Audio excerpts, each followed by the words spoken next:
میرے رسول کی امت کا ہے، تو میں یہ حق ہمیشہ ادا کرتی ہوں، میں انہیں دعائیں ہمیشہ دیتی رہوں گی۔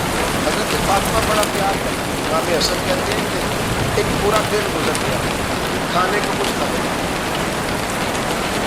اگلی شام آ گئی تو چند روٹیاں کھانے میں ملی، چاول آئے حضرت علی جناب فاطمہ نے 30 کروڑ کی قدر کی، فرماتی ہے سب کو کھانا کھلا دیا تو اپنی روٹی آپ نے رکھ دی۔ جب آپ کھانا کھانے لگی، کھانے پر ہاتھ ہی رکھا تھا کہ دروازے پر کسی نے صدا دی، تو کہتے ہیں بولنے والے کے لفظ بڑے عجیب، جس نے صدا دیا اس کے لفظ بڑے عجیب، تو کہنے لگے او رسول اللہ کی بیٹی، میں 2 دن سے فاقد ہوں، تو مجھے پتا اس گھر سے روٹی ضرور ملے گی۔ جناب فاطمہ نے میں کھانا کھایا، امام حسن نے کہنے لگی دیتے دے گا، جناب حسن کہتے مجھے بڑی تکلیف ہوئی، ہم سب کھانا کھا چکے تھے، مولا علی بھی کھا چکے تھے، صرف میری اماں نے نہیں کھایا، ماں اور بیٹے کا پیار، اور پھر حسن حسین اور سیدہ کا پیار، فرماتی میں نے کہا اماں جی آدھی دے دیتے ہیں، آدھی آپ کھا لیں، پورا دن گزر کے آپ فاقے سے ہیں۔ کہتے ہیں حضرت فاطمہ نے میرے سر پہ ہاتھ رکھا، پھر میرا ماتھا چوما، کہنے لگی بیٹا تمہیں اس کی آواز نہیں نہ سنی جس نے صدا لگائی، اس نے نہ تو علی سے بات کی نہ تیرے ساتھ بات کی، اس نے تو کہا رسول اللہ کی بیٹی، تم نے صدا نہیں نہ سنی، اس کے لفظ کیا ہے، اس نے تو میرے ساتھ بات کی۔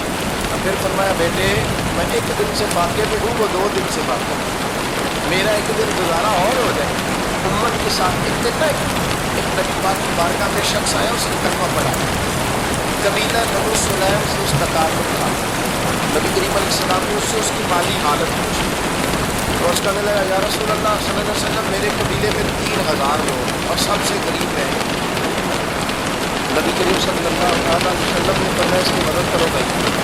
حضرت صاحب نے جو باتیں اٹھی تو انہوں نے نا اس کو کہا کہ میری اونٹنی بات کھڑی ہے، تو یہاں سے اٹھ کے چل جاؤ، اونٹنی تجھے دے دوں۔ مولا علی شیر خدا اسی کو پوچھے اور آپ نے ان کے سر سے امامہ شریف کیا، فرمایا میں نے کہا ٹھیک ہے جو نبی بیٹھو گے دے دیں۔ حضور نے نا حضرت سلمان فارسی کی ڈیوٹی لگائی، فرمایا اسے سواری بھی مل گئی، کپڑے بھی مل گئے، اس کے کھانے کا بندوبست کر پتہ کر کس گھر میں کھانا ہے، تو لا۔ حضرت سلمان فارسی کہتا ہے میں گلی میں نکلا تو پہلی نظر میری سیدہ فاطمہ کے دروازے پہ، میں نے دستک دی، سیدہ فاطمہ اندر سے بولی کون ہے، میں نے کہا میں غلام سلمان فارسی۔ جناب فاطمہ پر زہرا سے میں نے عرض کی ایک بندہ آیا ہے، کلمہ پڑھا ہے، اور وہ کہتا ہے 3000 آدمی میرے قبیلے میں اور سب سے غریب میں ہوں، تو اماں جی اس کو مولا علی نے امامہ دے دیا ہے اور حضرت صاحب کی مبادہ رضی اللہ تعالیٰ عنہ نے اونٹنی دے دی ہے، تو حضرت فاطمہ فرما سکتی تھی کہ جب شیر خدا نے دے دیا ہے تو ہمارا تو حصہ پڑ گیا، تو فرمانے لگی بھائی میرے ساتھ کیا مطالبہ ہے بتاؤ جلدی کرو، اب کھانا نہیں کھایا اس نے، تو آپ فرمانے لگی کھانا دیتے۔ حضرت سلمان فارسی کہنے لگے اماں جی کھانے میں کیا ہے، تو کہنے لگی کچھ بھی نہیں، 3 دن ہو گئے حسن حسین نے روٹی نہیں کھائی، اور بڑا کچھ ہے میں دیتی ہوں، کہتے میں سوچ میں پڑ گیا کہ انہوں نے 3 دن سے نہیں کھایا، پھر بھی بڑا کچھ ہے، پھر بھی ہم نے نا جو کھایا ہے اور باقی کا تعلق خرید کے رکھا ہے، پرسوں والا بھی فریض ہوا پڑا ہے، شام کی سبزی آ گئی، کسی نے پوچھا حال کیا کہتے سب سے غریب ہے، بڑا ماڑا بندہ ہوں، رو پڑیں گے پریشان، اب بچوں نے 3 دن سے روٹی نہیں کھائی، پر سلمان بڑا دیا ہے میرے اللہ، بڑا کچھ ہے، کہا اماں جی کا کرنا کیا ہے، میں تو خیر نہ بتاتی ہوں، اوپر پڑا تھا بسترا سمجھ موٹا اوڑھنے کا خطر کا، حضرت فاطمہ جلدی سے لائی، فرمانے لگی کہ پکڑو دیر نہ کرنا، یہ ہماری گلی کے کونے پہ نا 2-4 گھر چھوڑ کے تو ایک یہودی ہے اس کا نام شمعون ہے، وہ اس طرح کی چیزیں گروی رکھ کے یا